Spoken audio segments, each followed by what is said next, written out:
अरे जी, वो विराट कोहली और अनुष्का आए थे। विराज बैठ प्रसन्न हो।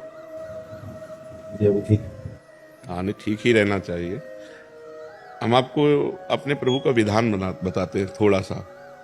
जब प्रभु किसी पर कृपा करते हैं, ये वैभव मिलना कृपा नहीं है, ये पुण्य है। पुण्य से एक घोर पापी को भी बहुत देखो, पाप करके भी उनका कोई पुण्य है जिससे वो सुकृत पूर्व के सुकृतवश चल रहे हैं, नया पाप है। ये वैभव बढ़ना या यश बढ़ना, ये भगवान की कृपा नहीं मानी जाती। भगवान की कृपा मानी जाती है अंदर का चिंतन बदलना, जिससे आपके अनंत जन्मों के संस्कार भस्म होकर और अगला जो है वो बड़ा उत्तम होगा। अंदर के चिंतन से होता है, बाहर से कुछ नहीं होता। मात्र अंदर का चिंतन। अच्छा, अंदर का चिंतन हम लोगों का स्वभाव बन गया बहिर्मुखी। बहिर्मुखी मतलब बाहर, बाहर यश कीर्ति लाभ विजय, इससे हमको सुख मिलता है। अंदर से कोई मतलब नहीं रखता कोई विरला ही अंदर से। अब क्या होता है, भगवान जब कृपा करते हैं तो संत समागम देते हैं, कि दूसरी जब कृपा होती तो विपरीतता देते हैं, और फिर अंदर से एक रास्ता देते हैं, ये मेरा रास्ता है, ये परम शांति का रास्ता है, ये शांति का रास्ता नहीं। भगवान वो रास्ता देते हैं और जीव को अपने पास बुला लेते हैं। बिना प्रतिकूलता के संसार का राग नष्ट नहीं होता।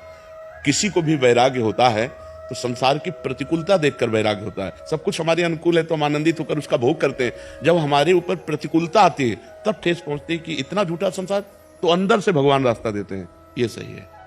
भगवान बिना प्रतिकूलता के इस संसार को छुड़ाने का कोई भी औषधि नहीं रखी। आज तक जितने बड़े महापुरुष हुए हैं, जिनका जीवन बदला है, उनको प्रतिकूलता का दर्शन करके बदला है।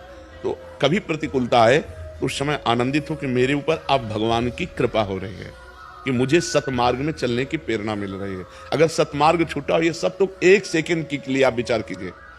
अब अपना सुधार कर लो, अपने जीवन को सत्य में ले आओ, तो अगला जो होगा वो बहुत जोर का होगा।